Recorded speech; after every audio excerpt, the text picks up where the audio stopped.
We have something that we're really excited for. We have been talking about our June? Is this June? Our June book pick, The Women's House of Detention, for a while. I put mine too far away. I don't know why. And saying how at first we struggled to figure out how we would do a live discussion about the book because there's just so much in it. And we decided, you know what we need to do? We need to talk to the author. So today we have finally sat down with Hugh Ryan and we had a wonderful interview with him. Amazing. I love interviewing authors. I hope we do more of it. And yeah, this was a great discussion, I think. Yes, Hugh was a joy to discuss his book. It was wonderful. Still on a high. It was wonderful. We finished the interview and he left, and in the back room, Naomi just looks at me and goes, I think I love him. It's hard not to. It is. So, it is. Anyway, and enjoy this interview. All right. Hi. So we're here today to talk to writer, historian, and curator Hugh Ryan. He's the author of When Brooklyn Was Queer and The Women's House of Detention. In 2010, he also founded the Pop-Up Museum of Queer History, a grassroots organization dedicated to helping local communities create engaging exhibitions rooted in their own experience. We are so excited to talk about the Women's House of Detention. And so welcome, Hugh. Hey, thanks for having me on. Yay. I'm super excited. We really are so excited. I went on like a rabbit hole of like your interviews and stuff for preparing for today.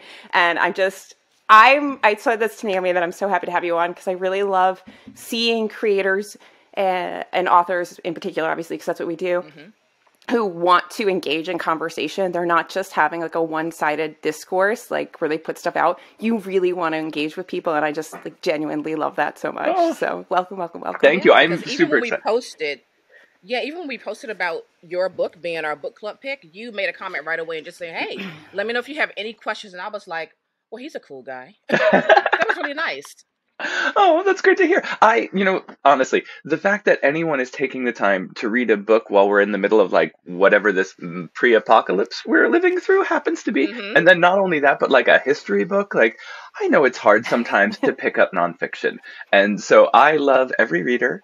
And I love questions. I do my best when people ask me questions because often, this is so sad, but often I don't know what's interesting in my own work. I'm interested in like a tiny detail that most people are like, that is not the interesting part. You know, it's like you are so deep in your own material. So when I talk to people, I actually see so much more about the work than when I just sit in my office by myself.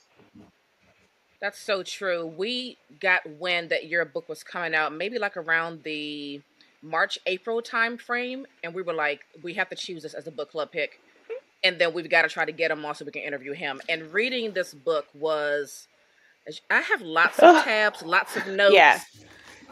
The book was really mind-blowing. Also, it took quite a bit of time to finish because, number one, you're taking so many notes, but also it was just so much information that was so heavy and infuriating and just causing all of the emotions and all of the feelings. And there were days I was like, you know what, New York State, because they were really just rogering up for all the BS every chance they got. And it's like, okay, I've had enough of you today. I gotta walk away. I think that is healthy. Sometimes I'm not proud of my state. This is a must read, I think. I feel like it's a must read. I think everyone should read it. Really is. Thank you. I also had that feeling, I must say. Like, normally, during my research, I love research. It's like my favorite thing to be in the archives and flipping through the files. But there were days where I was like, I cannot read about another sexual assault today. Like, I have to stop, like, for my mental health and go walk around the block or something. Yeah. So why don't you give us a little background, like if there's any extra color you want to add to like who you are, and then also just the House of D, like how did it come about, what is the House of D, et cetera, and then we can like launch into some questions. Sure. So I actually don't have a history background directly. I was a women's studies major in college, and then afterwards I was a social worker with homeless LGBTQ youth in New York City. And they actually really helped me to see a different side of queer New York than the one I had learned about either growing up, because I grew up in the suburbs, my family's from the Bronx, or studying women's studies. So that helped clue me into kind of a bigger and broader world of queer history that I didn't know a lot about. And I was interested in it, but I was a writer, and so I got an MFA. But at the same time, I wanted to be studying history. And I thought at first, when I got my MFA, I was going to be like David Sedaris. I was going to write funny little essays about my life, only to discover in writing them that I hated doing that and that I didn't like writing about my life.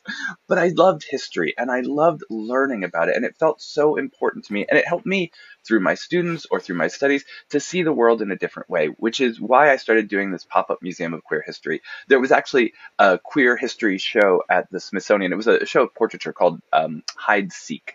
And there was a piece in it by an artist I loved that was pulled because of a conservative protest. So I had this idea, what if we created our own museum just to see what it was? So it started off as a one-night party in my apartment. We called it the Pop-Up Museum of Queer History. 30 people made exhibits and 300 showed up. So cool. Are you serious? It was shocking. We had no idea. I mean, I didn't know what was going to happen. I was just curious to see what it would be like, you know? But then also 14 cops showed up and they shut us down at midnight. And at that point, people started saying, you need to keep doing this. When's the next one? And I thought, oh, I guess this is what I'm doing now. And so that's how I got into doing this historical work, was through doing community events where we all came together to see what we knew and could teach each other and what we could create, our own venues, our own spaces. And that led directly into doing this work, because when we started this, when I started this, I was in Brooklyn, and a group of us got together to start doing more of them around the country. And we kind of got a model together where we did local shows based in local history. So we came back and we were like, we're going to do Brooklyn's local queer history, and it's going to be amazing. But something very different happened. Everywhere else, you know, in Philadelphia or in Bloomington, we put out a call for proposals, and all these people wanted to share their local history. In Brooklyn, we put out a call for proposals, and all of these people went, huh? There wasn't a lot of known queer history. Little things. People said Park Slope in Brooklyn was a lesbian neighborhood, you know, but they didn't know when it had started or why, or if it had ended or if it was still going on. And I started to think, wait, I don't know anything about the queer history of Brooklyn. Oh my God, I have lived in the city for decades. My family is from the city. I've studied women's studies. I worked with queer youth. I don't know anything. And this is always where my interest really lies. If there is something where I'm like, Brooklyn is a significant city that we are interested in the history of in the current present time of, and queer history is significant, how can there not be anything at that intersection, right? And that's where I find myself most interested. A place where I think, oh, I should know something. And I don't. And so then I dig in. That's where I think, okay, maybe there's something here worth exploring. And so that's how I started writing. I got a grant from the New York Public Library to research the history for an exhibition. And they said to me, when you are done doing this research, you should have a book proposal together. And I was like, oh, I'm writing a book. That's why I got this degree in nonfiction. Not to write personal essays, but to write history. And that's how I started. Well, I'm glad that that's the way life went for you. That's the left turn it took, because this is great. Absolutely. And you know, as we already said, like, reading this book was very heavy. There are some very painful stories in this book. But for those who haven't read this book, can you highlight some of those stories for us, for people who are interested in learning more about the Women's House of Detention? Absolutely. So for me, actually, when I was doing that research on Brooklyn, I found a couple of people who passed through the House of Detention or the Women's Court, which was the courthouse that was connected to it. And they are the ones who first drew me to this subject, because I wanted to know what happened with the rest of their lives. One in particular was one of the earliest trans men I could find who really seemed to think of himself the way we today think of a transgender man. His name was Big Cliff Trondle, though in the Brooklyn book I couldn't find out his first name. And he was arrested in 1913 for wearing pants and smoking. You know, things that are terrible crimes. Yeah. Interestingly, awful. I mean, just obviously a sign of moral turpitude. Absolutely. Interestingly, though, when he was arrested, the magistrate said, this isn't a crime. The only crime in New York state law is wearing a masquerade, quote unquote, while committing another crime. So the magistrate lets him go. And his social worker immediately picks him back up again and has him rearrested under a fake new crime, because the social worker and the new judge that they get are convinced that any quote-unquote girl wouldn't dress as a man unless she were perverted in her morals. And so even though the law has nothing to do with what he's been arrested for, they send him to prison for 3 years. 3 years for wearing pants in a bar in Brooklyn, right?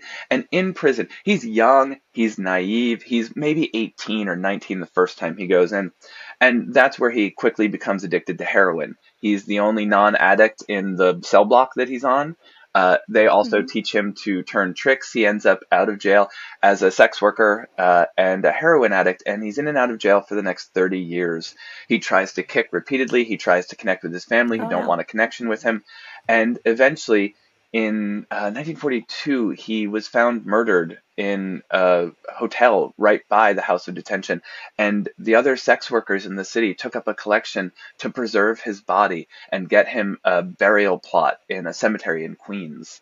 And I was able to find all of this through these social work files. This is history that we usually get told that, one, either it doesn't exist, or if it does exist, there are no records to prove it. And if those records do exist to prove it, well, they're not from the point of view and they don't capture the feelings and emotions and thoughts of the people. But that's just not true in a lot of cases. There's a lot of places where we just haven't done the looking to find these records.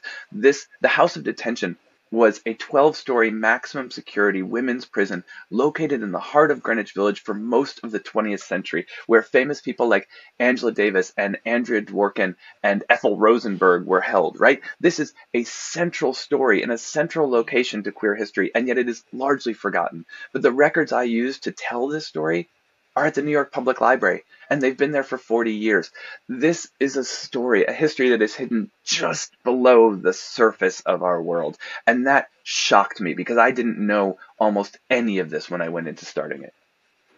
Yeah. That's the really strange thing for me reading this is when you revealed what the Women's House of Detention is now, and it's that beautiful garden that you have also sat in, and I had no idea that was a women's prison or the foundations of a women's prison prior to becoming what is actually a beautiful garden to sit in. Yeah. If you want to read a book, so that was really eye-opening for me. Yeah, I had no clue at all. Was not on my radar. All these hidden histories. Yeah, and right in front of our faces, we don't even know. Yeah, I was super lucky because an activist in New York, Jay Toole, who had been formerly incarcerated there, she leads tours of the West Village to tell people about this history because she literally specifically said to me, because the young people today don't know. And her world is being forgotten. So thankfully, being in community allows me to see this, right? I'm a community historian. I try to listen to the people who I want to be writing about and for. And Jay is the one who really told me. So if folks like Big Cliff and Mabel Hampton, who's a black lesbian dancer who's arrested in 1927, I believe, on a setup for prostitution, like many of the folks in the House of D, fake prostitution arrests over and over again. These folks really led me to this history, but Jay Toole is the one who connected it to the present moment for me. I mean, she's a Stonewall veteran who is an activist in New York City who helped change all of these policies in New York, and she led this tour that told me about its history and its connection to the present. So you had asked about, the stories of the people who brought me there. It's the stories that really tell me this history and through which I try to tell this history, because I think it's people that matter, right? The House of D is just some stupid building, but its effect was that it connected people in certain ways. Yep. Yeah. Yep. I think that community history is incredibly important. Sorry, I have terribly bad allergies. Oh no, it's okay. I'll live. But community history is really important, and I think it's especially important in somewhere like New York City, which is like this living, breathing, organic beast that's continuously changing. And from when I lived there for 5 or 6 years, I live up north now. Up north, I live in Westchester. We're in Westchester. I live in Putnam. I live in Mayapack, so okay. I sit right above Westchester. It's just easier to say Westchester. But I think I was out for a couple years before I went back because I was just busy doing things up here, and I went back. It's you could leave for 6 months and come back, and it's a whole different place. Mm-hmm. And to lose, and so it's not strange for me to hear that you've lost history and how much history gets lost and buried, especially in a place that changes. And I think everywhere time is changing so quickly now. Yeah. So people doing the community history work like you are really, really important. And one of the things we sent you a whole bunch of questions. So talking about all these women and their stories and was there anybody who really impacted you that like you took home, whether in the book or not in the book, that just really touched you personally, that you had a really big connection to? Because there's a lot of people in here, and their stories are similar and not similar, and they're just really moving. Yeah, there's one who's always remained in my head as this sort of like fantastic mystery of hope. Honestly, a lot of these stories are sad. It's just the nature of writing about prisons. But there's a woman in the earliest period, Louise. She's arrested as a young teen runaway. She's a black woman from Brooklyn. Her family was kind of precariously middle class. Her father was a composer who had trained in France, but he died young.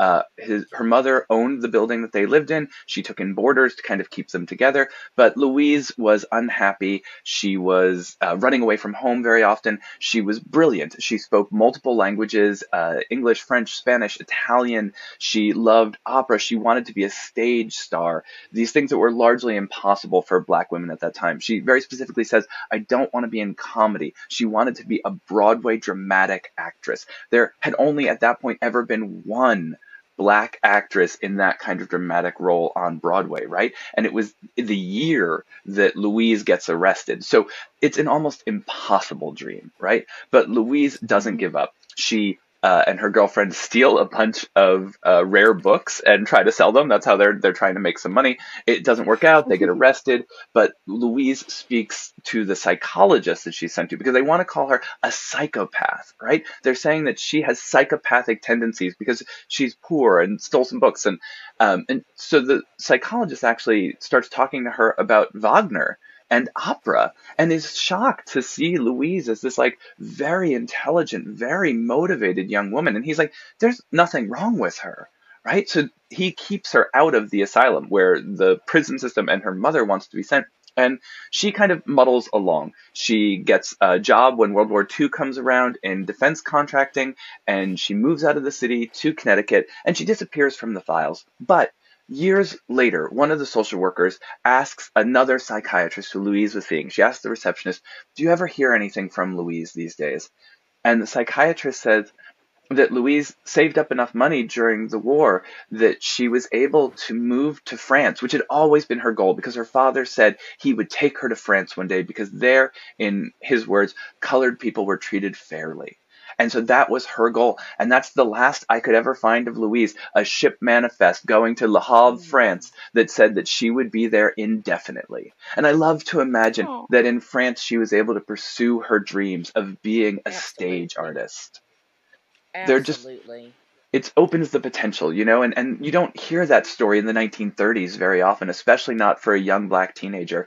And so knowing that story and knowing that she was able to get what she wanted, to go where she wanted to go, and I don't know if she ever got to be on stage, but seeing that has always stuck with me as a note of hope.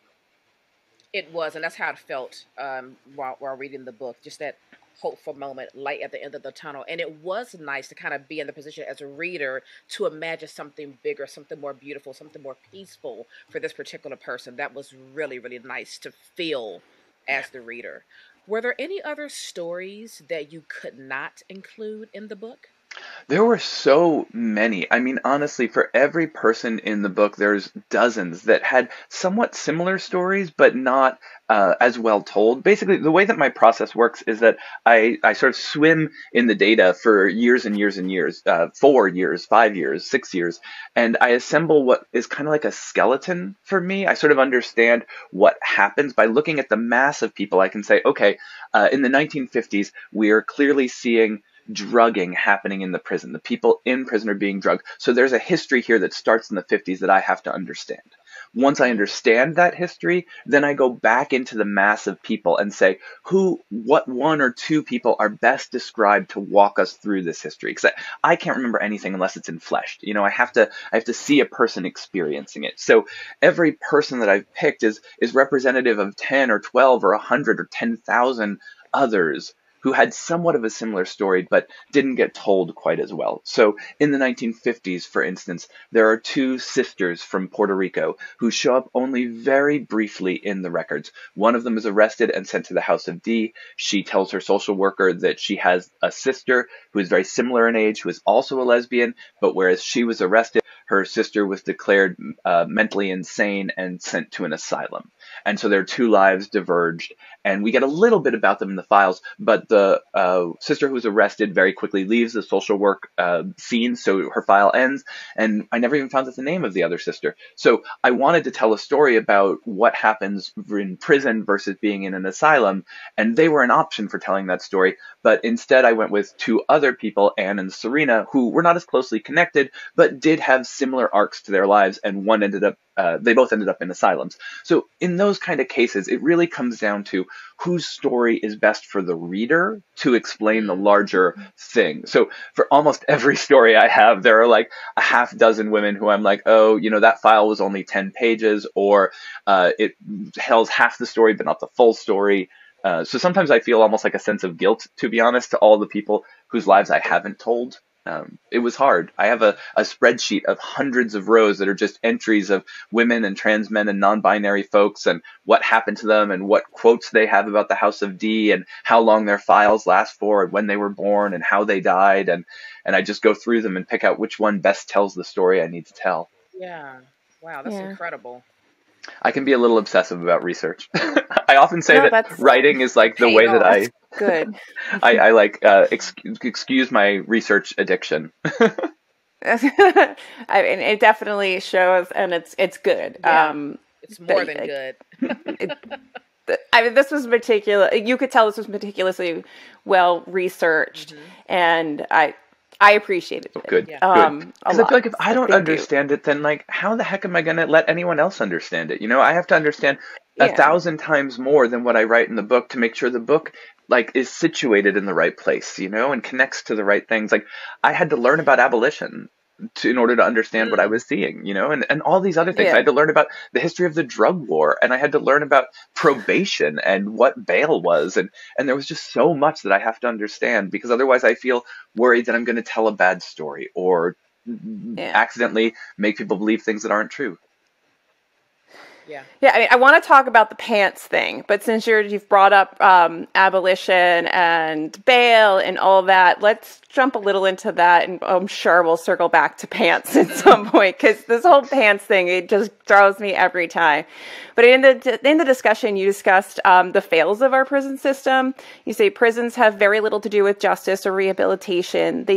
If they did, we would care about the 83% recidivism rate of people currently incarcerated in state prisons, or we would be up in arms about the fact that 200,000 people are sexually assaulted while incarcerated every single year, and that's not even counting those who are violated by the routine procedures of healthcare in the prisons and jails, and those who never report being assaulted out of fear or shame or simple recognition that the system does not care. The prison system is irredeemable. These detention warehouses are stopgaps and pressure valves for every system that actually is broken, from education to mental health care, and without fundamental change, any minor reform to the prison system is simply overwhelmed over time by that reality. Can you discuss the conditions within the House of D, and how they kind of relate, to the historical differences between how men and women are imprisoned, how men and women end up in the prison system? Because there's women are treated very differently. Yeah. There's a big policing of women's bodies and their behaviors that isn't seen historically with men, of course. So okay, I'm gonna take those in pieces, and if I forget parts, remind me, because I can go off on a tangent and then have no idea where I started. So we'll start with the treatment of people in the House. Do it all the time. The House of D, I mean, like most prisons and jails, once we put people in them, we tend to want to forget about them. So the House of Detention was almost always overcrowded, underfunded, dirty, violent. The food was disgusting. The intake procedures were themselves violent, but also just cruel and useless. One of the things that is shocking when you dig into the prison system is how little we know about the effectiveness of what we're doing. One of the places that was really driven home for me was that for the entirety of the existence of the House of Detention, upon entering or leaving, women were given these really invasive internal searches, cavity searches for contraband. Oh, yes. It is an awful, awful trait in the prison system. Still to this day, this is still done. It is violating. It amounts to state-sponsored sexual violence. It scarred some of these women internally, and many of them mentally. And this, in the 50s, 1958, there's a riot in the prison, and they bring in a new warden. The prison has been open for like 25 years at this point, and he tries to do a thorough study of what's happening in the prison. And he notes that those searches for contraband over the last 25 years, thousands of people every year, multiple times, have never, not once, found any contraband. Not once, right? And yet it is still done. It's these kinds of conditions that take the prison from being just cruel, which of course it is, and violent, which of course it is, to Kafkaesque, to being a system that does not make sense. And that, now I'm going to try and connect us back to the other part of this question. That is where I started to realize that I did not fundamentally understand what was happening in our prisons. I thought they were bad, right? I have always been a progressive. I come from a Democratic family. If you had asked me before I started doing this research, I would have sort of naively said, prisons are bad, they're broken, they should be fixed. But when I looked at this and I started to see that what we were doing had no correlation to what we wanted to get done, and when things were found out that should have affected the way services operated, they did nothing. The way that the system remained impervious to change in liberal administrations and conservative administrations, I started to say, this doesn't make any sense, right? It has to be doing something else, because something else is dictating how it operates. If everyone inside the system, both those in the administration and those subjected to it, plus the social workers outside, plus frequently the New York State and city governments are saying these are problems, but nothing is being done, then the system is doing something else. This led me in two directions. In the sort of future direction, the end of the prison into today, it led me to think about abolition through folks like Angela Davis, who was incarcerated in the prison and wrote about the House of Detention and how it was essential to her thinking about abolition, because abolitionists were the only people who looked at this system and said, it is doing something different, right? There's a reason it is impervious to change. And that reason is this: the prison system exists as a drain for all the other broken systems, right? If we did not have prisons to put people in who were failed by our housing system or our education system or our mental health system or our welfare system, if we didn't have a place to put them, those people would clog up all those services for the people the system cares about, who are usually white folks of some means and businesses, right? So we have to take these quote unquote broken people out of those systems so that they work minimally for the people they're intended to work for and put them somewhere else. And that is what prisons are for. It's not about justice, and it is not about rehabilitation. And that putting people there is what will make the prison system always be exactly the same. Because when we tinker around the edges at justice to try and make it more fair, or people to get arrested for, less serious crimes, or, ways to divert you out of the system, those are all about justice. And that's not what the system is about. The system is a warehouse, right? So those tinkerings around the edges don't do anything. They have minor effects, and as soon as we turn our attention away, the prisons go right back to being overcrowded warehouses full of people who are usually poor, without a lot of people to protect them, without a lot of resources, options. They are often, in our country, Black or POC. They are often women these days, increasing numbers of women. And in women's prisons, 40% of them identify as LGBTQ. And that holds true in detention centers for girls, too. 40%. I mean, that is a crisis of incarceration that we are never talking about. Except for abolitionists, right? Abolitionists are the ones, folks like Mariam Kaba and Andrea Ritchie and Angela Davis. I mean, these are the folks who really understand the system. So understanding the history of the House of D led me in the future direction to an abolitionist position, because it was the only one that made sense with what I was actually seeing. But to understand what I was seeing, I also had to go backwards from the House of D to exactly what you were saying. Why is this system so different for women? And it led me to a sort of a shocking place. The 1870s, the Civil War, actually, is sort of where this all begins, because before the Civil War, almost all the people in prisons in America were cisgender white men, because they were the only ones who were subject to the reach of the prison system, because women of all colors and Black people of all genders were controlled by families. The nuclear family, the enslaving family, the family that employed you if you were a live-in domestic, right? Those were the people who controlled their punishment and their surveillance. After the Civil War, however, those groups, white women, Black men, all begin to enter the public sphere in much greater numbers. In fact, the first census after the Civil War, the 1870 census, is the first time we ask about women's employment outside the home because we recognized that this was happening.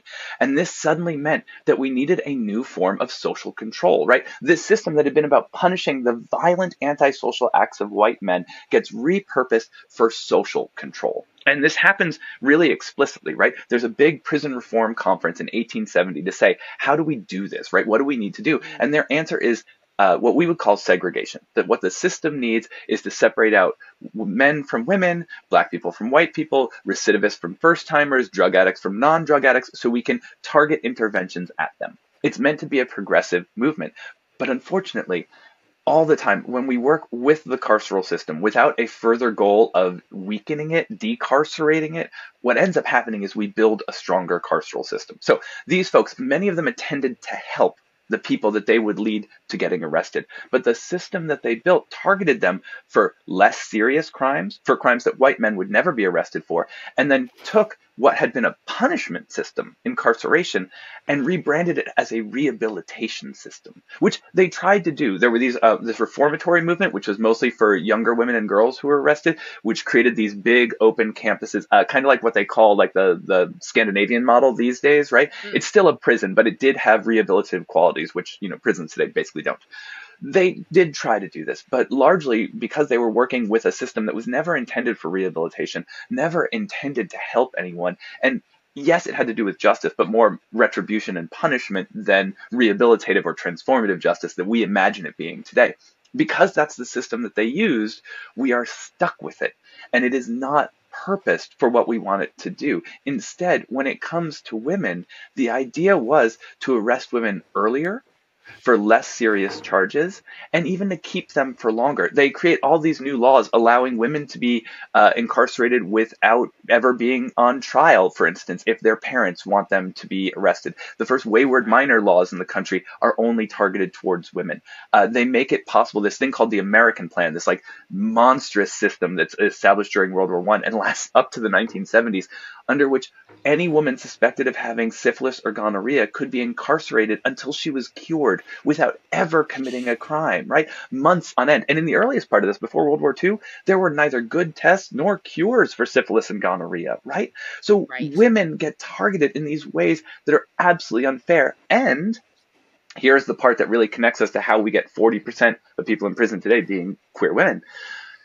The prison system and the social workers who worked with it understood that women in the 1870s only had 3 jobs. This is, in fact, from the annual report of the first freestanding detention center for women in the country. They said in 1873, our goal is to remold and retrain these people so as to make them what God intended, wives, mothers, and the educators of children. It was a forced feminization process, because if you were not feminine enough, you would never be a wife, never be a mother, and you would never have a proper job, and therefore you would end up poor, and once you're poor, you're going to end up in prison. And then on top of that, if you're not properly feminine, you're going to be arrested for that too. So from the very beginning, this system understood that it was targeting women who were not properly feminine, who largely ended up being queer, and often black women, because they were assumed to be more masculine or refused sort of entry into white femininity in general. Right. And so we get this system that never explicitly these days says that's what it's about, but that's what it does. And that's what it has done from its very beginning. And that's why, I mean, in New York state precedent, it was made explicit that arrest for sex work did not require the exchange of sex for money and was in fact just, quote, the common lewdness of women. All you had to do was be a poor woman, and you could be arrested as a sex worker and sent to jail for 3 years in New York. No evidence, no attorney, no real trial. Yeah. It's shocking. It's absolutely shocking, and also at the same time almost shouldn't be shocking, knowing everything we know about how women's bodies in particular are policed and how queer people are policed. And it was hard. I feel like at some point I did reach out to Naomi, and I was just like, I'm fairly certain I wouldn't have made it. I would have been like, I would have, for sure. I am not properly feminine enough. Like, it's just, I would never have gotten there. Yeah. Also, when you talk about like the prisons being, this warehouse, and I'm fairly certain that if you looked at the majority of an inmate's life from birth to the point where they were in jail, you could pinpoint where the system failed that family that led to this person being incarcerated. And we don't want to really fix those issues. We want to ignore them. It's just easier to ignore them, and we continue to do so. Yeah. We continue to do so. It's shocking. Some of these cases, there was a girl who was arrested in the 1950s, not even arrested. She had been beaten by her father when he found out she was a lesbian, and her stepmother interceded. Her stepmother tried to protect her, and eventually the father tried to kill the stepmother, saying she must have been having an affair with the girl. And the stepmother, the next morning, took that girl, escaped, went to a homeless shelter, and was desperate for services. But because we have a system that only sees care coming from the nuclear family, there were no services for them. She had no rights to be with this daughter. There was nowhere for them to go. There was no shelter that would take them both in together. And the system said, the only thing we can offer you is to put you on parole, as though you had been arrested. So then she's suddenly caught up in the carceral system, which then means that you are so much more likely to get rearrested later, right? Because there were no services for a young black woman who is a survivor of domestic violence and her stepmother, she ends up in the carceral system. And this just happens over and over again. Yeah. It's one vicious cycle, really. It really is. We don't really take care of all of our people. And when those people are unable to really make a life for themselves, they just get put, in this curveball of madness. And once the system is put into your family on any level, it is very hard to get out of that. Like once they've got you, they've got you. Yep. And care, I mean, that is the operative word. You're so right. It is about systems of care. We should really look at the prison system as a monstrous system of minimal care, right? That's what it exists. It exists to give you barely enough to survive on, and that is given grudgingly and with a side of violence, right? And the rest of our systems of care, the ones that are supposed to do that work, we starve them. And we expect at most that you get that care through the nuclear family. But for many queer people, and also for many formerly incarcerated people, the nuclear family is not a source of support. It just, oftentimes that's either the reason you end up in prison, or when you're in prison or have come out, you're abandoned by your family. So we have a system where like the only thing that like the only system of care that the queer movement talks about regularly is marriage. And marriage is just a limited solution to this problem, right? It's not bad, but it's not enough. Yeah. Yeah.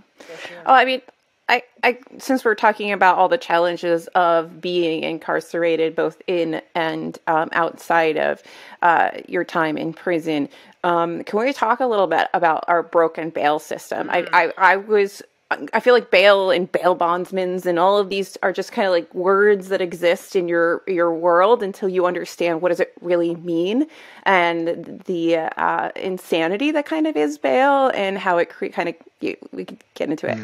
But then also just like the stigma and the challenges faced by the women in the House of Detention, but just people in general, queer folk in general, specifically, maybe after they leave. Yeah, bail, when they get out. I think of bail as a great example of how our system is obviously flawed, broken, unfair. I mean, bail is an amount of money you can pay so that you will get to stay home before your trial is happening, right? You won't be in prison or in jail. I refer to the House of D as a prison, but it was both a jail and a prison. It held people who were on trial and people who had been sentenced.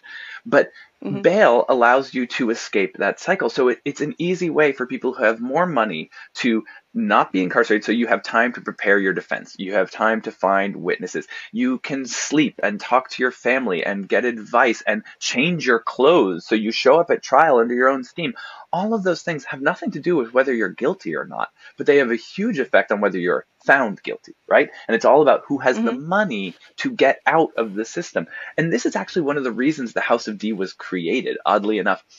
In 1907, New York City recognized that they had a real problem, a problem which continued throughout the existence of the House of Detention, so at least up until the 1970s, which was this. The police had perfected a scam that they ran on women. You would take a woman in the night and arrest her for being a prostitute, right? No matter who she was. She's out on the street at night, you arrest her for being a prostitute. You bring her back to the station house because there are no courts open. 1907, we do not yet have a night court. That's when the night court's created. Mm-hmm. So at night, you're arrested, you're brought to the police station. There, what the police officer would do is take a bribe from a bail bondsman to allow the bondsman in to see this woman who has been arrested, who is not guilty. Or maybe she is guilty, but often they were not. Bail bondsman comes in and says, if you go through the night here in the jail cell, tomorrow they will bring you in handcuffs to the court, and the judge will take one look at you and see that you're guilty. But if you give me $5, I'll get you out, and then you'll get, some amount of that refunded when you're found not guilty. So the woman does that, right? Because what else are you going to do? She gets let out. The cops immediately drop the charges because nothing has actually happened, right? This way, that woman never needs to go to court, and the bail bondsman doesn't have to wait until she shows up to get his money back. So he gets his money back for her bail right then. He's made $5. He gives $1 to the cop as a bribe. That woman is back out on the streets, and they arrest her again tomorrow. This cycle continues over and over and over again. It's in fact the reason we create the night court, is to stop the cops from ripping off women arrested for sexual assault or arrested for sex work. It doesn't work, though. It opens, and they just immediately move this whole scandal down to the women's court, which is established in Greenwich Village, which is why the House of D ends up there. And in fact, for as long as the House of D exists, it generates huge amounts of money in fines and bails, much more so than the average man arrested does. Women are used as kind of a cash cow by the system because it is so easy with these low-level crimes to just cycle them back through again and again and again and again and just keep skimming a little money off the top every time. So bail is this just like crazy system. It doesn't make a lot of sense. And there's been all these studies that show that actually a financial incentive to show up at court is nowhere near as strong an indicator as community ties. Do you have a family? Mm-hmm. Do you have a job? Do you have a social worker who is looking out for you? Are you enmeshed in some kind of system? That's what really tells us whether someone is going to show up for their trial. Because a rich person who drops down $10,000 might just jet out of the country, right? Because that doesn't mean anything to them. Yeah. So bail is like this crazy system. Yeah, not to mention that, depending on the circumstances and what's going on, I always think back to that Khalif Bowder story. That young black guy that got arrested, for a backpack that he didn't steal, couldn't make bail, sat on Rikers for 3 years. Basically, went crazy, and he got out eventually, but then he killed himself. It's like, and you think about the effect that had on him, obviously, but also his family. Mm-hmm. They're still fighting for, the changes in the laws, surrounding bail. But that one issue, affected that person and his entire family. And there are so many other people that have experienced and are experiencing the same thing. I think Rikers just saw its 14th death this week. Yeah. I mean, I thought they were shutting Rikers down. They're working on this borough-based plan, but it's a long-term and slow-moving plan. And one of the things you will see all the time in jail reform is that these plans get established, but they're always like 6-year goals, and then they get picked apart and remade and moved around. There's now this push for a feminist jail, which I'm like, what does that mean? Pink bars? It doesn't work. It's not going to happen. These minor reforms that do not change anything. They don't decarcerate the system, and it is, like you said, Naomi, it just keeps happening. It is constant, and it affects not just that person in prison, but their family, their community, their school, their loved ones. It has these ripple effects that are massive. And like you were saying before, Alyssa, for people, once you have been arrested, studies show that even if you are found innocent, you are so much less likely to get employed. And if you're found guilty, there are in fact laws in many states that won't let you get certain kinds of licenses and hold certain kinds of jobs. we know that being employed is one of the best ways to stay out of prison. So we make it harder for people who have been arrested to get employed. That makes absolutely no sense. So much of post-prison life for many people who have been incarcerated is entangled in the prison system because, one, you can't escape it, right? You're on parole, or your only option for healthcare services comes through a social worker that is connected to the prison system, all of these different ways. But also, many times, once you're out, a lot of the people in your old life don't want to associate with you anymore, and so many of the women and non-binary and trans folks that I studied say to the system over and over again, like, okay, if you're going to arrest me and you're going to put me through all of this, like, get me out of here, like, show me somewhere where I can thrive, get me a job I can do and a house and a place to live. And the system isn't interested in that. The system merely punishes you for not having those things and makes it harder often to get those things. And with fingerprinting, which really comes in right around World War II. Oh, yeah, that was really deep. Fingerprinting is pioneered on women arrested for sex work who immediately are at a huge disadvantage. Everybody else in the system, men, can say, oh, no, that wasn't me. I didn't commit that crime. So the judge is now just dealing with the crime right in front of them and saying, how much should you be punished for what you've done? Fingerprinting puts women arrested for sex work at a unique disadvantage because suddenly their whole history is in front of the judge, and the judge is no longer judging them on one case, but on every case that has happened before. Suddenly, this becomes a stand-in for are you good or are you bad? And they don't think about why had you been arrested before. Perhaps the fact that a woman is arrested for sex work 10 times means that she is facing persistent poverty, right? That is ignored. Instead, fingerprinting becomes a stand-in for being born bad. You are a bad person, and your arrest record shows it. And fingerprinting takes off in the 1920s and 30s, and then is turbocharged during World War II. Whole swaths of industries, anyone working in any kind of nightclub, even if you were a busboy in a bar, you had to get fingerprinted. Anyone working at a plane or at a bank, anyone in schools, huge numbers of people, and women are at a special disadvantage. And it's shocking, right? Like, we see fingerprinting used in a way you'd think, oh, it's a way to find the right person, right? It's a way, justice. It's going to make sure that the right person gets punished, and that's just not what happens. Right. Because Naomi, you've been fingerprinted, right? Oh, yeah, government. Yeah, because you work for the government, so I didn't get fingerprinted for a job until I was like 30-something, and I actually was terrified. I was like, what are you going, because I don't trust the system, so you're like, what are you going to, I don't want you to know who I am, because I don't want you to, like, I don't want you to pin something on me, or like, I don't know, there's like this distrust of having anybody know too much about me, identifying things about me. I don't really. I had to give that a long time ago. I mean, in this, in this organization that I work for, it's not just fingerprinting, but it's also the 10-year background contacting people because I have a particular thing that I need to work, and it's like they're all up in there, all up in there, calling the people, checking to make sure I am suited to work in this organization. It's interesting. You mentioned being a nurse. So many of the folks in this book wanted to be nurses or worked as nurses. It was a job that was available to them without a ton of education. And it was interesting. It was exciting. It had variation to it. There were lots of call for it, lots of jobs. But over and over again, once fingerprinting becomes a normalized process, they cannot hold those jobs if they're white. Eventually they get fingerprinted and discovered. Or if they're black, they can't even get those jobs. Fingerprinting puts these women at a unique disadvantage. In World War II, the moment when we're supposed to believe that there's this rising economic tide that takes us out of the Great Depression, right? But formerly incarcerated people are kept out of that. Yeah.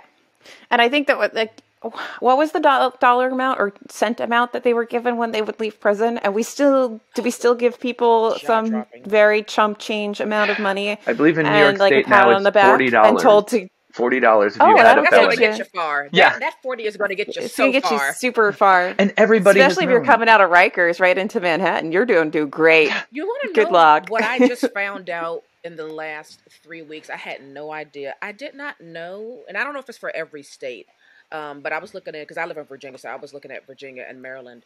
But if you have a prison record, you cannot get a lease for an apartment. There's a lot of things that preclude you from. But you can buy a house because mortgage lenders don't check, a criminal background. But how are you going to buy a house when oftentimes you can't even really get a job, let alone a well-paying job that's going to give you enough income to be able to afford a home? Yeah. And you probably have no credit because you've been incarcerated for a long time, or maybe you have poor credit because you came out, you know, at an age where you had not learned about the ABCs of building and maintaining good credit. And it's like, well, what are you supposed to do? No one's setting you up for actual life when you're inside. Yep. So you come out at a complete loss. You're already starting in the red. How do you get in the black? Yeah, and nobody cares. I mean, like, nobody in the system cares. The head of the Department of Corrections in the 1960s in New York said to a journalist at one point, if I had an unlimited budget to spend on rehabilitation and those kind of services, that kind of teaching and education, she said, I would have no idea how to spend it because we have done none of the research and we actually don't know how to help anyone. Yeah, it's clear that the system is actually set up to do exactly what it's supposed to do, which is to take the undesirables in our society, whatever they are at the time that we're discussing this, and stick them somewhere and forget about them. Yep. And that is exactly what it's built to do. It's not built to, you can put rehabilitation anywhere in your descriptors of whatever facility you're talking about, but it's not built to actually do that. And it's failing people left, right, and center. Yeah, and that is sorry. Sorry, I just got excited and I had a lot of coffee this morning. That's what I did. But that's the exact reason that the House of D, when it is torn down in 1974, why it is torn down. They say over and over again that this is the wrong space, right? It's disturbing to the proper residents of Greenwich Village. It's not that we don't want to support these people. Yeah, that comes up all the time. All those people who don't wear pants. But they're not supposed to be here, and they're the ones causing a problem. Even the prisons are constitutive to Greenwich Village. They have a longer history in Greenwich Village than almost anything else, right? But the rich folks who own the land don't know that history, so they make up this fake history where the prison has been inflicted upon them, and these people shouldn't be here. The plaque on the fence in the garden that was the prison, all it references are how, you know, people would come and yell up to these women day in and day out, and it was a disturbance to the residents nearby. And so they move them to Rikers, an island where you can't get there very easily, and certainly no one can see them. There can be no signs of support. You can't hear the women up above. Yeah. The women in the prison, they rioted repeatedly in the 50s, the 60s. They participated in the Stonewall Uprising. They set fire to their belongings and threw them out the windows while chanting, gay rights, gay rights, gay rights. And you can't do that on Rikers Island, right? And increasingly, this prison closes right as our modern system of mass incarceration takes off. But one of the things that happens is you see all of these prisons opening in further flung places, these little isolated towns that have no other economy. So they depend on the prison for their survival. So they need it to be there. But that place is hundreds of miles away from the families and communities of the arrested people inside. And so that's another way in which you were saying earlier, Naomi, that does violence to those families and communities. Think about the money and the time you have to spend to go see your loved one in jail, or you don't get a chance to, and then they are alone and they have no contact, right? Like this system requires hiding what it is doing, because what it is doing is so bad and is about hiding. It's not an accident. It is central that we move these prisons out of our cities and as far away as possible. Yeah, they don't want any societal witnesses to the disgusting, sick, and perverse things that are going on in those jails and prisons. They don't want that. Yeah. And we're moving further and further towards, you know, all kinds of media, making it harder. There's a new law to make it so that you can't even get a letter written directly to you. Instead, the letter gets scanned when it comes in, and you get like an electronic copy. So you don't even get like the paper, the physical, something you could put in your cell. I mean, in all these ways, we are trying to make a permanent underclass, right? To say that these people, once you have been arrested, you should never be allowed out of this group again. And I think and on top of all that, you have to remember that in most states, these people aren't even allowed to vote when they come out. So you can't even affect change in the normal way that many of us would think you can affect change, because you can't even vote yourself out of these situations because you've had that right taken away from you. And if you've been in prison for laws that are fundamentally unfair, and you're the only person who understands how unfair they are because you've been through the system, and now you don't have a vote, and also no one will listen to you. And if you talk about these issues, everyone says, well, you're biased because you've been arrested, right? Not you actually know more than I do because you have been through the system. Yeah. I do want to touch on a little bit about what queer life is like in the House of D, in the differences maybe between that and a men's prison, because that is a huge part about this book, are the women and the transgendered people that are in these prisons. What's really interesting is that for as awful as the prison is, and it is, they all talk about the mice, the rats, the inedible food, the violence, the guards, the cruelty, the cavity searches, all of that. For many of the people who were incarcerated there, they found community through it, because this is the weird thing, right? The period the prison is open, like 1932 to 1971, spans what I think of as the most homophobic time in American history, because that's when what it means to be gay has been defined, and it's spread throughout the country by World War II. We get all this education of sailors and soldiers and people on the home front about homosexuals as a threat to democracy, and they're going to give secrets to the enemy, and they're psychopathic, and they're pathologically disturbed, and so all this information gets spread. The 1950s, super conservative. We get all these bar raids, right? You can be arrested on the streets for wearing pants. You can be shut down in a bar. Private residence pants. I can't get over the pants. The pants is ridiculous, and you don't even have a right to privacy. So you can be arrested for having gay sex in your own home, but the prison cannot be shut down for queerness because the government is the one putting the queer people there, right? So the prison is unique, and I think really helps Greenwich Village to maintain and develop its queer reputation, because literally the government is putting thousands of queer people in the center of queer life in New York City throughout the most homophobic time in America. That's why we have dozens of lesbian bars that spring up in that area. And these women and trans folk and non-binary people use the prison to make relationships. They meet people inside, they pass information, they stand outside, and they watch people come in and out. Jay Toole, that woman who I mentioned earlier, told me about how when she and the other butches were not in the prison, they would hang out at Whalen's, the drugstore across the street, because it had a soda fountain and a payphone, and you could watch for people that you had met in prison going in and out.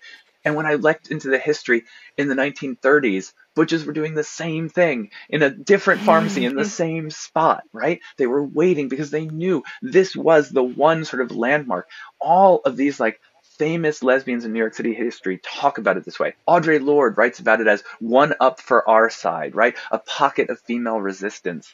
Joan Nessel, the co-founder of the Lesbian Herstory Archives, writes about how central it was, how it was a beacon and a warning at the same time, right? Inside the prison, many folks had their first understanding of their sexual desires or their gender identity, or the first chance to put those understandings into practice if they already had them in their heads. We don't know, because these kind of statistics were never kept, exactly how many people identified as queer in the prison's history. We do know the system focused on queer women and improperly feminine people, and estimates in the 60s say about 75% of the folks in the House of D were queer. 75% in the years leading right up to Stonewall. And the Stonewall Inn and the prison were 500 feet away from each other. The people on the inside saw and participated in everything that happened. They were part of the Stonewall riots. And the folks, we don't know the names of most of the people who were in the prison that night. We do know two of them, though. And those were Afeni Shakur and Joan Bird, two of the leaders of the Black Panther Party, who were both queer women. I actually got to talk to Joan Bird's girlfriend, who she met in the House of D, who told me, or not Joan Bird, sorry, Afeni Shakur's girlfriend, who she met in the House of D, who told me all about how when she got out, Afeni Shakur worked to connect gay liberation and the Black Panthers, to knit these two really important 60s movements together. And so much of that was through the moment of the prison. After Stonewall, the first queer rights organization that gets founded to sort of focus that energy, it's called the Gay Liberation Front. And they specifically get founded because folks at the Stonewall riots wanted to protest the Women's House of Detention in support of the Black Panthers. And the older existing gay rights groups did not want them to do that. So they formed their own organization, the Gay Liberation Front. And their first protest was back at the House of D. And they were there over and over and over again until it got shut down.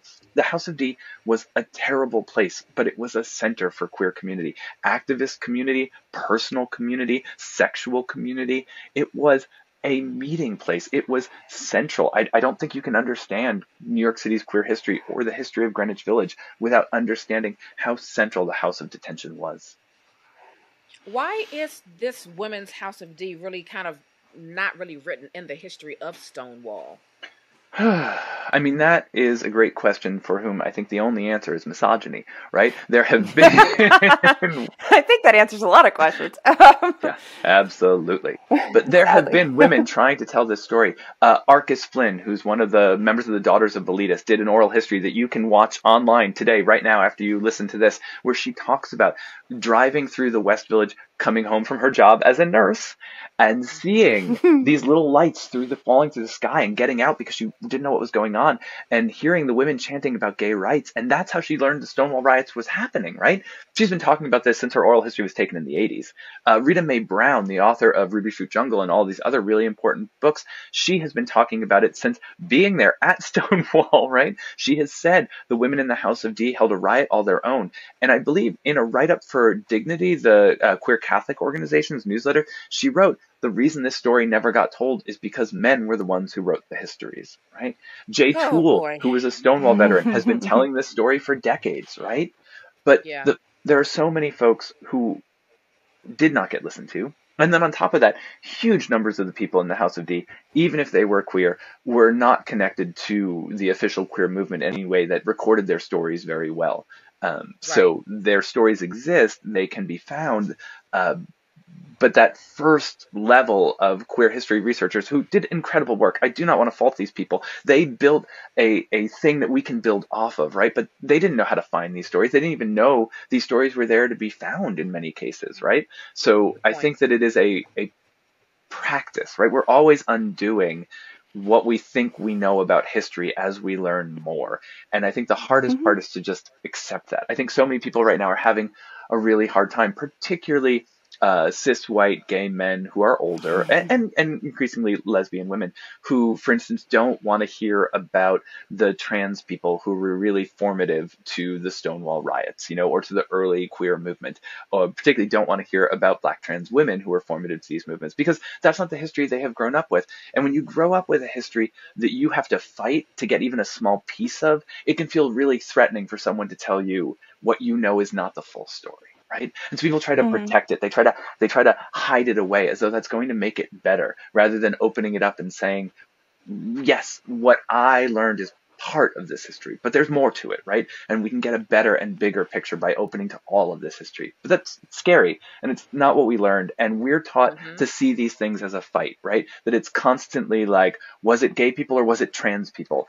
Never to see it as a community as a whole. And, like, could it have been everybody? Yeah.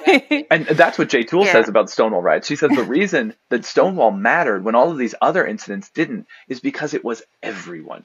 Everyone was showing up. Yeah. I'm just going to jump to this because I'm very curious about this. There was a pregnant lady in Alabama recently who was put in prison to protect her unborn baby if she possibly smoked weed or something like that. And it just struck all the chords of the Women's House of Detention. And I was just wondering if we could talk about this a little bit, because it seems like we can't escape anything. Like, everything that's old is always new again. And, with the changing environment now, with the rolling back of Roe v. Wade, and I think there's a growing modesty movement, at least online. I spend a lot of my time on YouTube and watch a lot of commentary stuff. And there's a lot of commentary against the modesty movement, but this whole evangelical modesty movement thing.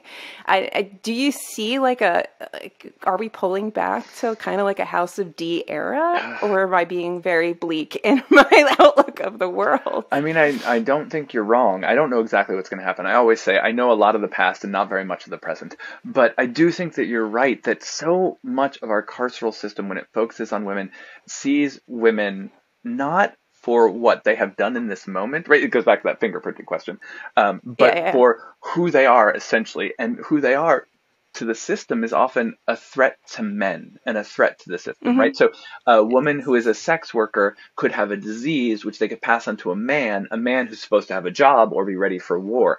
And so we have to attack women for health reasons and incarcerate them, not because it's illegal, but because it might hurt men, right? And we get that again with birth too. So many women are arrested or incarcerated for drugs, for alcohol, for the way they behave, in this idea that they will pass their criminality on down to their children, right? That's the big fear. That's a big part of this kind of eugenics movement, which is the idea that all personality is rooted in your body and you pass it down very simply to your children. We could be here for like hours if you want to talk about eugenics. This is all caught up in eugenics, right? And we do over and over again return to this idea that more important than a woman is whatever is passing through her uterus or could potentially pass through her uterus. That is, in the eyes of the law, essential.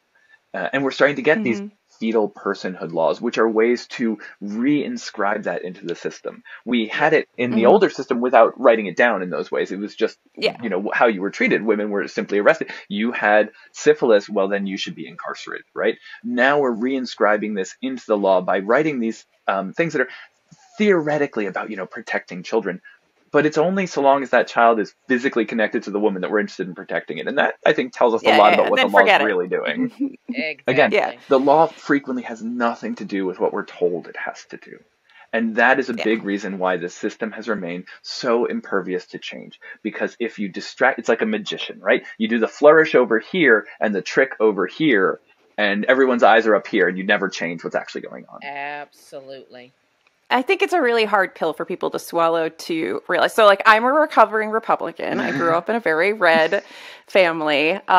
It's been a journey. But there's like a lot of like rhetoric and stuff that you just kind of accept without really looking any deeper. And once you start to look deeper into things and have that like self-reflection and doing the hard work that nobody really wants to do because now you're challenging everything you ever thought, the world looks very different. And I'm not saying that everybody's going to end up being some like crazy left-wing liberal, but like when you start looking at like things from a humanistic point of view and you start seeing how certain things in our world are set up to sort of erase our humanity and to disconnect us from community so that we just follow some sort of, set of rules to further somebody else's agenda. I don't know. I think the world just looks different. You start to just it's you want to change stuff. And I think there's really so much quickly to unlearn, not just the specific politics of being Republican or Democrat, but like, aren't we grown to think, you do the time for your crime and then you're done and you're innocent. But we don't treat people that way. That's not reality. We have this idea that we have a justice system, but so little of it is about justice, and these things are bedrock. They are beyond Republican or Democrat. They are what we are taught as sort of like just a naive understanding of our own political systems and our own world. And I think those are so hard to unlearn because even people, one of the questions I get asked a lot when I talk about abolition is, but what about violent crime, right? What do we do about violent criminals? Which on its surface sounds like a reasonable question, right? Nobody wants to be the victim of violent crime. And what I say to those people is, let's unpack that for a second, right? When you ask me what about violent crime, what are you afraid of? You're afraid that that person will commit another violent crime and do violence to someone who doesn't deserve it. But we know that when we put that person in prison, we put them at risk of being sexually violated. We put them at risk of being assaulted. We harm the community they come from. We make it more likely for them to commit a crime again. We make it more likely for them to have all those kind of invasive searches. People who are in prison often get hooked on drugs or, involved in other kind of criminal activities that further damage them. Their families have to spend so much money. And if you are right and that person does commit another violent crime, well, being in prison doesn't stop that. It just means it's another incarcerated person upon whom that violence is inflicted. So when we ask that question, we're actually asking the wrong question. That question presumes that certain people deserve violence and certain people do not. But the people asking that question are not thinking about it that way. That's not at all what they intend. In their minds, they're asking, how do we make people more safe? Because that's what they've been taught, that prison is about their safety. And in certain ways, it is, if they're the kind of person who's never supposed to end up in prison. But that safety for some rests on increased violence for others. So if what we want is less violence in the world, the question is not, how do we incarcerate people who've committed violent crimes? It's how do we undo this system that is not helping us and is in fact inflicting more violence on everyone? But the people asking that question, That's not what they're thinking about. They're not wanting to see people hurt. They're not disregarding the humanity of incarcerated people on purpose. It's just what they have been ingrained in them, liberals and conservatives, that this is a justice system that protects people and reduces violence. And those things simply aren't true. I think it's easy. Not to mention, a lot of times, a nonviolent person oftentimes goes into prison, and then when they leave, they come out violent just because of the nature of that environment. And then when you ask that question, oh, okay, well, I'm worried about, these people committing crimes. And if you really start peeling back layers, and again, if you go back throughout their history, what systems failed them somewhere? Of system failure put them in a position where they felt like they had to commit a crime? Like, we can't discount that either, because that's a very important part of that story. Yeah. I don't know if we could ever create 100% like perfect anything for any system, but there has to be a better system for people who, like, I think when people think about violent criminals who deserve to be in prison, they're thinking like Charles Manson. Okay, so like they're thinking people that go out and do like crazy, horrible things. And like, sure, should there be a system in place to handle that level? Probably. Is it this one? Probably not. But not everybody is Charles Manson. and like Naomi said, there's points along the way where other systems have failed. Everybody from just the poor kid who maybe was selling some weed because he doesn't have any freaking money and needs lunch money, who's now in jail, to, your serial killers. There's a whole spectrum of people. And the system has failed them all at various points. And so much of what we need are upstream solutions, right? Like, I think so much of decarceration is actually about asking exactly those questions, Naomi. Where did the system fail them before, right? And how do we fix that? How do we make sure that someone doesn't end up at this place? Because this place, our society, our system has no other recourse, no way to deal with these people. And so we need to fix those kind of upstream solutions while also, like, I'm not against reforms, right? I just think that they have to always be done with a goal of reducing the system, because otherwise, in the end, they'll make it bigger, right? So we do need those kind of reforms. We do need to make small changes, but we just have to have incremental goals that get us to the right places. And so much of those are these kind of like upstream and other solutions. And also, I think going along with what you were saying, Alyssa, not only do we have this range of violent crime, but I think we often, those of us who have not been incarcerated or who are not close to this system in certain ways, exempt our own lives from an understanding of what crime is when you're in the system, right? Who has, like, I know many people who've gotten into a stupid fight at a party and punched somebody. Is that great behavior? No, it is absolutely not. But they're not arrested for it because it happened at a frat party, at a college campus that was really ritzy and expensive to get into, and so the cops do not have access to it, and nobody reports it to the police, or even if they do, it's reported to campus safety. So those people don't think of themselves as having committed a violent crime, but they have, right? Or you steal something from a store, but you also have a knife on you at that time. You may never have brandished that knife. You may never have even intended to use that knife for that theft. But when you are caught by the police, it is found in your pocket. And now it is proof that you intended a violent crime, right? In all of these ways, people getting arrested all the time with, 3 shots of heroin on them. Well, that's intent to sell. Is that intent to sell, or were you just, right? Maybe I just wanted a good time. Like, you have no, like, I hate the intent to sell. Unless you're walking around with bricks, I don't think you have an intent to sell anything. But that's a whole different But so many people, I think, misunderstand when people are arrested. They do jump to that Charles Manson place and don't ever think about how their life might look if someone were looking through the lens of the criminal system. I mean, I went to, before I became a nurse, I have a bachelor's in biology from Franklin and Marshall. And at the time that I was there, I think in our freshman year at a frat party, I think it was our freshman year, but very early on in our period there, somebody had been sexually assaulted at a frat house, which is not an uncommon occurrence, multiple times, like in a night, like she got drugged. Nobody did anything about it. So there's, multiple gentlemen who, and I'm using that term very generously, who assaulted a woman. Nobody did anything. To this day, I don't believe anybody has ever had anything happen to them.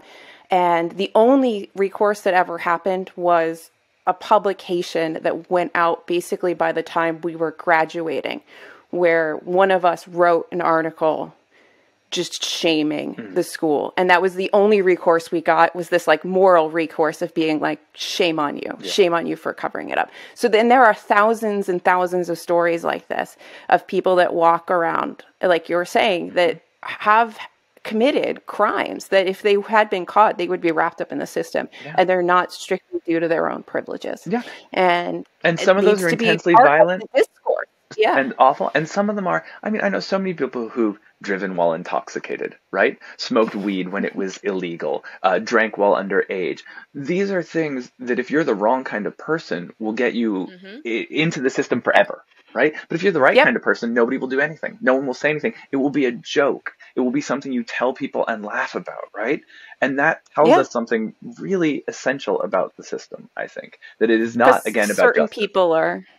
Certain people are meant, it's okay for them to do things, and other people it's expected for them White to go people, to jail. rich people, men, cis people, straight people, those people are allowed to do things. I would include like white women in there too. I feel like white women get kind of, and I have this as a question. There's like, especially if you talk about the feminist movement and when you erase intersectionality from that, there's a lot of white women who have failed the rest of of women.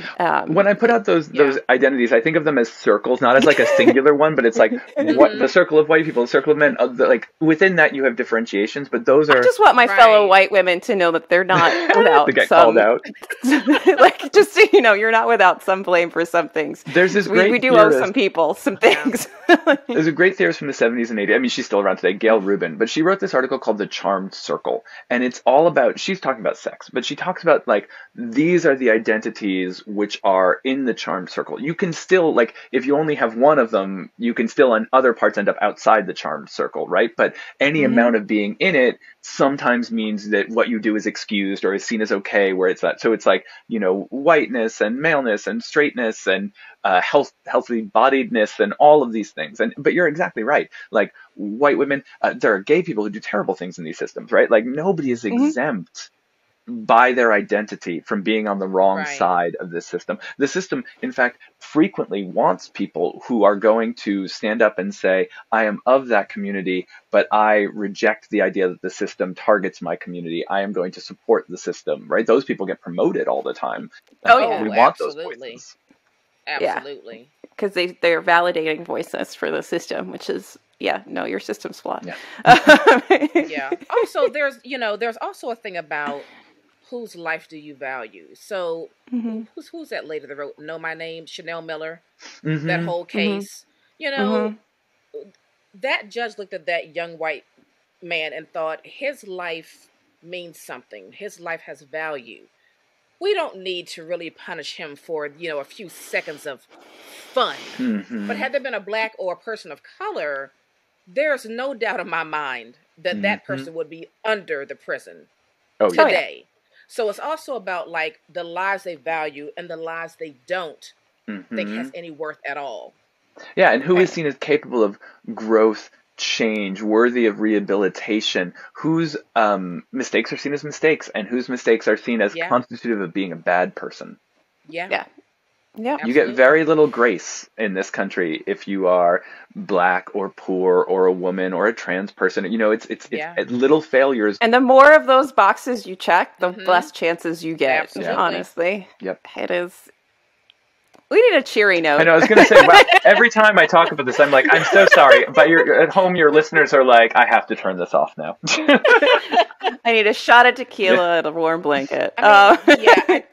Look, we said it's heavy, but like, I still feel like everyone needs to read it. And I know like this current political climate with, people trying to, challenge and ban books, it's insane. God. But I think the world would do justice if this were like required reading for like 11th, 12th grade and, college.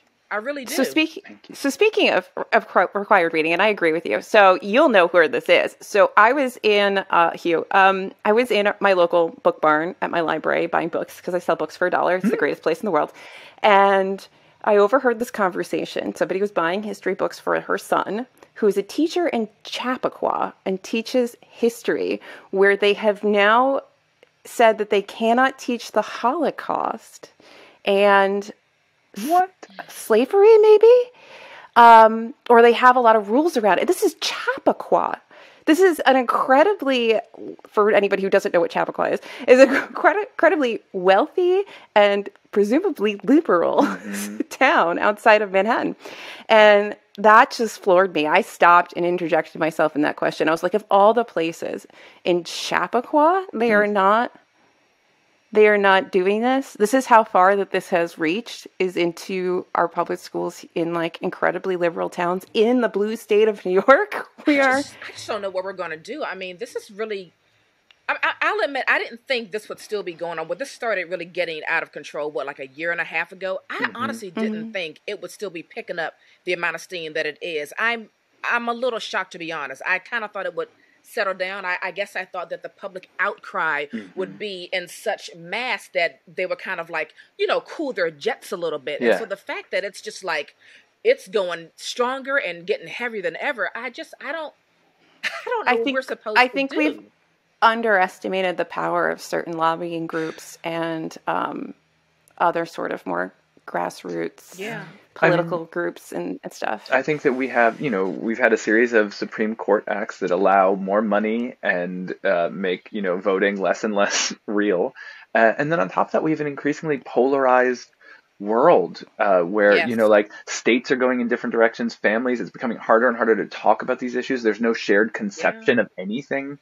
So I agree with you, Naomi, that I often, these days, I look at the news and the politics, and it is very hard for me to see a world where it comes back together without some kind of cataclysmic radical event. Change. Yeah.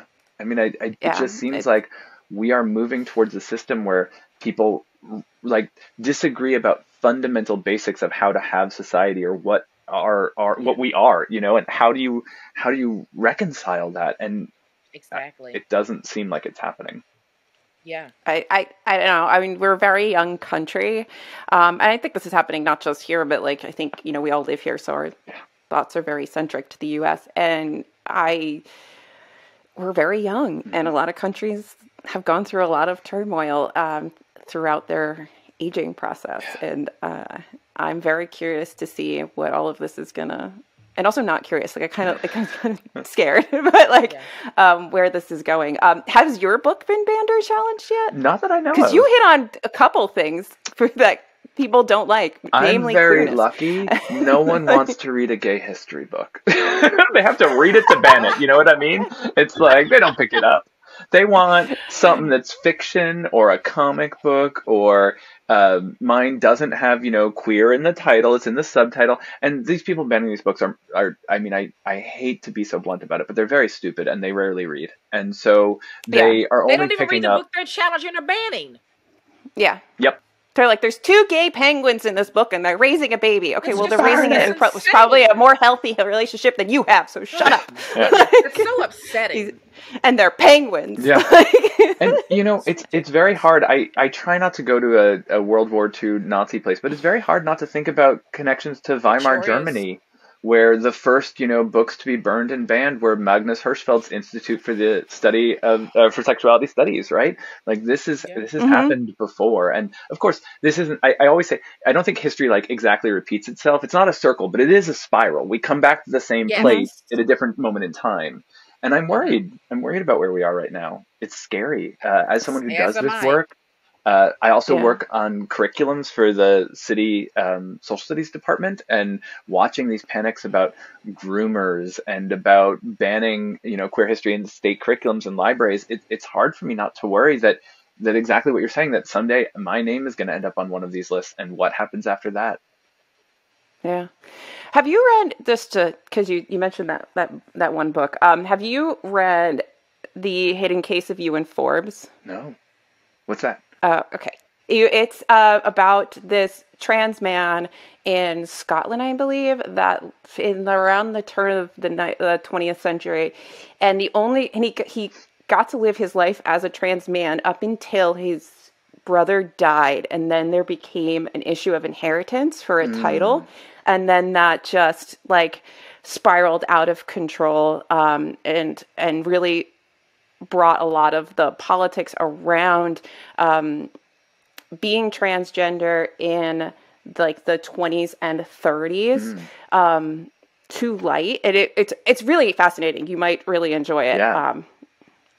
It's a really good book. It came out like last year, I think. The what of Ewan Foster? The mystery. It's a hidden case of Ewan Forbes. Ewan Forbes. The hidden case of Ewan Forbes. Thank you. I'll check that out. Yes, check that out. It's really fascinating. Just how, because I feel like we have these pockets where you can kind of see how we're trying to get a slightly more progressive society somewhere with different topics, and then something happens. And then it just falls off. Yeah. It's always, and nothing is a straight line of progress, right? No, and then you got to start building back up. And that was like, that book really touches on that one moment, like around, because there were a lot of doctors on the continent, in Switzerland and Germany and stuff that were working with transgendered people, and all kinds of different intersex and all kinds of things. And there was a lot of work being done. And then, Nazi Germany kind of comes in and kind of gets in the way of everything. Kind of gets in the way. Yeah. I just got this new book, which I'm so excited about. No More Police by Andrea Ritchie and Miriam Kaba. Oh, I cannot wait to read it. I'm so excited. Both of their previous books I've loved, and so speaking of how do we undo this, and I think that this is going to be a really great resource. Yeah. So we're coming up on your hard stop, Tammy. Do you want to do our little we'll try to lighten it up. End of show stuff. Yes. So we like to ask our guests, what are 2 old books you love? This is so hard because I panic every time somebody asks me about books, and I'm like, have I ever read a book? And also... we all do that. We do that. We give recommendations in every episode. And I'm like, Naomi, I'm staring at my shelves, and I feel like I've never read a book. Yes. What am I recommending? Yes. And then on top of that, I read thousands of pages of really boring stuff all the time because I'm reading annual reports and I'm reading, so to keep kind of close to the topic, I did a little thinking about it. So these are 2 books that were really important for me as I was writing The Women's House of Detention or learning about it. So one is Angela Davis's autobiography. I cannot recommend it more highly. It is a fascinating look written in the moment, right? It's only a few years after she's been arrested that this is written. It's while all of this stuff is still being fought out. It has a lot about the Women's House of Detention, but just in general, it has a lot about politics and the government and abolition and the prison and police system. There are parts of it that I don't like. She even says in interviews now that she is very uncomfortable with the way she discusses particularly masculine women in prison. But it was very of a piece with the Communist Party at that time, which she was a member and leader of, and of the left and of everyone, right? Like it's the same homophobia that everybody had. But the book is fascinating and so smart and so relevant to today, and such a good inroad if anyone is interested in reading about abolition or reading the rest of Angela Davis's books, because she has written so many fabulous books. So that is like one absolute favorite that I highly recommend everybody check out. It's so good. Okay. And then if you want some fiction as another option, there's this book called The Swashbuckler by Lee Lynch. It's not very well known today, but it's a not memoir. It's a roman à clef. It's a novel, but about like bar life, butch femme bar life in New York City in the 1960s and 70s. The House of D is in it.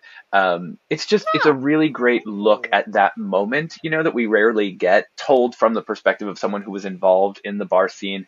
And Lee Lynch is wonderful, and she's still around, and she talked to me as I was writing this book. And so those are 2 books that if you're interested in learning sort of more about kind of the 1960s moment and the prison, they're very different sides of it. Neither one of them is specifically about the House of D, but both kind of mention it and pass through it. And I think both are really worth looking at. And Angela Davis's autobiography just got reissued, and Keongi Yamada Taylor wrote a great kind of like review and think piece about it in the New York Review of Books that is really fabulous and came out, I think, last week. We're going to have to pick both of those up. Okay. What are 2 debut or newer novels that you have read and loved?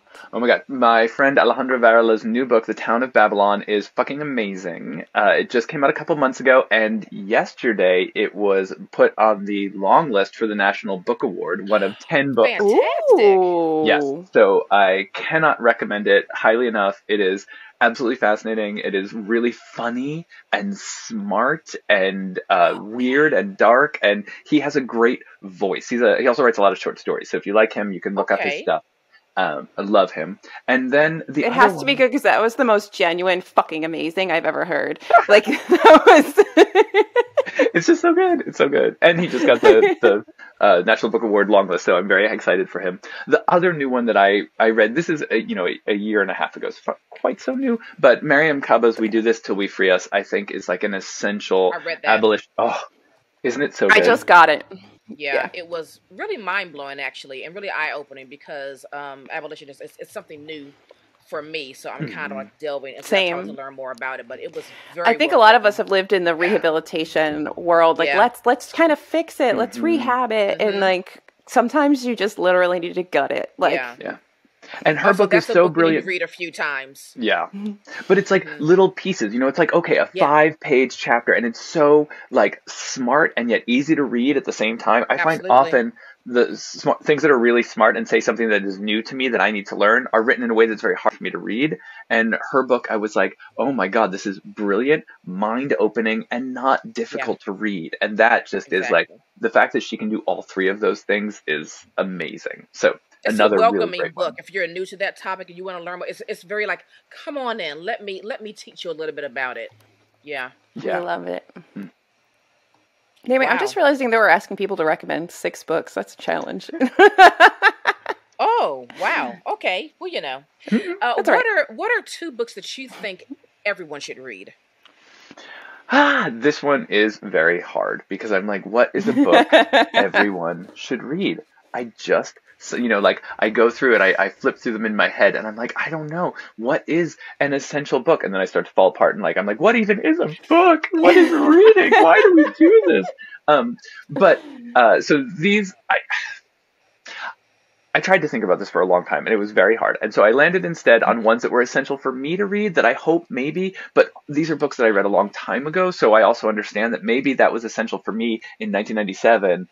Who knows if it is for people today. But this Bridge Called My Back, the collection of essays from the 1970s, which was put together by Gloria Anzaldúa and Sherry Moraga, is incredible. I think it is like, if you want to understand intersectional feminism, pre-Kimberly Crenshaw even coming up with the term intersectionality, This Bridge Called My Back is just a phenomenal book. And one of the things I love about it is that it moves between genres. It's got some nonfiction, it's got some fiction, it's got some poetry. Maybe it doesn't have fiction, it might just have nonfiction and poetry. But it is really just an incredible book, and was so mind-altering for me when I encountered it as like maybe a 19-year-old or a 20-year-old. So that's one that I think everybody should pick up and read. I think it is amazing. And similar, and a book that I encountered basically at the same time in my life, is Close to the Knives by David Wojnarowicz, which is another book of essays about his sort of personal experience growing up as a queer man in the 60s and 70s, being a sex worker on the streets of New York City by the age of 13, becoming HIV positive, but also becoming a leader in the AIDS movement, a phenomenal artist. He really, truly, his work, I think, is so fascinating and intelligent, and again, moves between genres. He's got poetry, he's got essays, he's got paintings, he's got sculptural pieces. His work is incredible, and there's a ton more out there about him. He's getting more and more well known. And when I mentioned that piece of art that was censored that prompted me to start the Pop-Up Museum of Queer History, it's actually a film of David Wojnarowicz's. So those 2 books, Close to the Knives and This Bridge Called My Back, for me, were just essential texts in understanding the world. And so if I had to recommend 2 books for everybody to read, it'd be this. I love it. Very good. I love it. Very good. All right, we gotta wrap this up. But 2 quick questions, which might not be quick. I don't know. I'm long-winded. If you could write a letter, so am I. If you could write a letter to your 17-year-old self, what would it say? I would just list the winning lottery tickets for that $1 billion Mega Millions. I don't have any advice. I just think that a little more money. That is the best answer. And the most honest. Everybody says give something esoteric, but no, that's what you need. Yeah, some practical steps. Like, here's $1 billion, and don't fuck it up. This is how you change a tire, and $1 billion. What are 2 things people can do to help the prison abolition movement? I think get involved. I mean, I think that's the first thing. Is so much of life today is atomized and tells us not to leave your home, to be on the internet, to talk only to the people you're already talking to block, anyone who criticizes you. And I think that the abolition movement needs people to come to it, to be involved, to go to protests, but also to go to learning sessions, to listen and to read and be in community and talk to each other, and to then bring that lens to your life, to ask yourself, abolition isn't just about going to a protest outside of a prison. Abolition is about the concept of justice that we operate under, right? And justice is something that exists in all of our lives. We are constantly trying to figure out how to make the just decision, the right decision. And I think that abolition can be a lens. Transformative justice can be helpful in so many aspects of our lives. So I would say show up and educate yourself. I had to do a ton of reading to understand this stuff. It's not normal. It's not what we're taught. And I think frequently these days taught to see abolition as this pie in the sky, ridiculous goal that's going to make Democrats lose. When I think if you look at it the right way, it's like a floor, not a ceiling. It's the basement of our demands, because these other systems that are broken that we need to fix. So long as the prison system exists as it does and police exist as they do to funnel people into it, we will never have the impetus to fix those systems, because they are being inoculated from their own problems by the prison system, right? So we are never taught that. That's not the system of justice we think we are operating under. So we have to learn it, right? We have to read a ton of stuff and listen to people who know more than we do. That was so much of my journey, was just listening first to the people who had been incarcerated in the House of D. And then as I began to understand their issues, listening to the people who had written and been thinking about these issues for decades. Most of my writing comes from a place of ignorance. I'm trying to learn something I don't know because I think I should know it, And so that's what I would say. If you want to be involved in the abolition movement, get involved in abolitionist organizations and do the reading, do the homework, do the listening. Yeah. It's okay to be ignorant. It's just not okay to stay ignorant. You have to do the work to figure stuff out. We can't all know stuff. Abolition movement is not just like opening the doors and being like, see ya, bye. Exactly. Like there's more to it. It's not whatever scary soundbite gets thrown around to counter the arguments.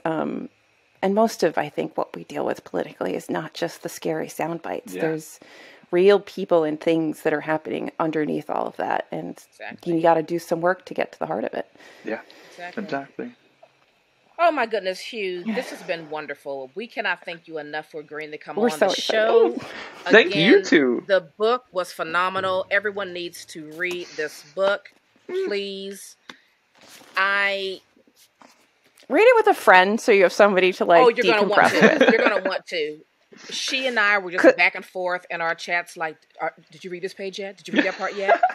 There was some point at the end where I was like, Naomi, I don't know if I'm just now desensitized or if it's just like not as hard to read now. Like, did I go through like enough trauma in the beginning of the book that by the end I was just kind of like numb? Yeah. But I don't know. It was a learning lesson, and I feel like it's a very important book. So thank you for all the hard work that you put into it. It was well done. Thank you both for reading, for chatting with me, for coming up with great questions, for doing this, and for getting more people to read just in general, which I think is so essential and wonderful. I have one small favor to ask of your readers, which is just if you like it and you don't mind reading me or leaving me a review wherever you leave reviews, it does make a difference. Makes people buy books and check them out. So thank you. Absolutely. Yes. All right. Well, thank you again, Hugh. Thank you. And enjoy the rest of your Sunday. Thank you for doing this at 9 a.m. on a Sunday, which is like, oh my gosh, I feel like I should send you flowers and whiskey.